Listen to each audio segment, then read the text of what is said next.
Assalamualaikum warahmatullahi wabarakatuh. Perkenalkan, nama saya Rohim Panjarkusumo dengan NIM 530102346. Dalam video ini, saya akan membahas tentang tragedi pembantaian massal terhadap anggota dan simpatisan PKI di Jawa pada tahun 1965 sampai 1966. Melalui pendekatan teori konflik sosial Karl Marx, kita akan mengupas akar, proses, dan dampak kekerasan ini secara kritis dan mendalam. Pada awal 1960-an, PKI berkembang pesat di Indonesia, khususnya di Jawa, dengan basis massa yang sangat kuat di kalangan petani dan buruh. PKI mengusung agenda reformasi agraria dan redistribusi kekayaan, yang menarik simpati kelas bawah yang selama ini termarginalkan dalam struktur sosial Indonesia. Di sisi lain, TNI, Angkatan Darat, dan kelompok elit politik serta ekonomi merasa terancam oleh pengaruh PKI yang semakin besar. Ketegangan antara PKI sebagai kelas bawah dan TNI atau elit sebagai kelas atas merupakan manifestasi nyata dari konflik kelas sebagaimana dijelaskan oleh Marx. Peristiwa G30S ini sendiri menjadi titik balik yang memicu kekacauan politik dan aksi balas dendam terhadap PKI.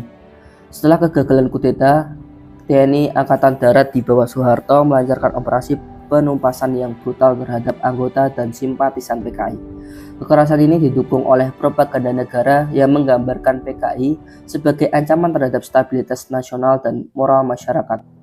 Negara dalam hal ini berperan sebagai alat penindasan yang digunakan untuk mempertahankan kekuasaan kelas penguasa dan menyingkirkan ancaman dari kelas bawah, sesuai dengan analisis Marx tentang fungsi negara dalam konflik kelas. Pembantaian massal yang terjadi di berbagai daerah di Jawa, seperti di Purwodadi, Pati, dan Grobogan, menunjukkan bagaimana konflik kelas berujung pada kekerasan terorganisir. Anggota PKI dan simpatisannya yang mayoritas berasal dari kalangan petani dan buruh menjadi korban pembunuhan, penghilangan paksa, dan penahanan tanpa proses hukum.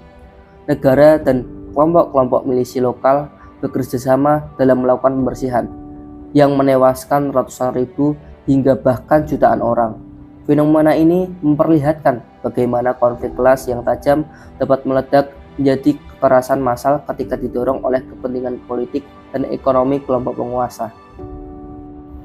Meski teori konflik sosial efektif menjelaskan pertentangan kelas dan peran negara, teori ini kurang mampu menangkap kompleksitas faktor agama, budaya, dan identitas yang juga berperan besar.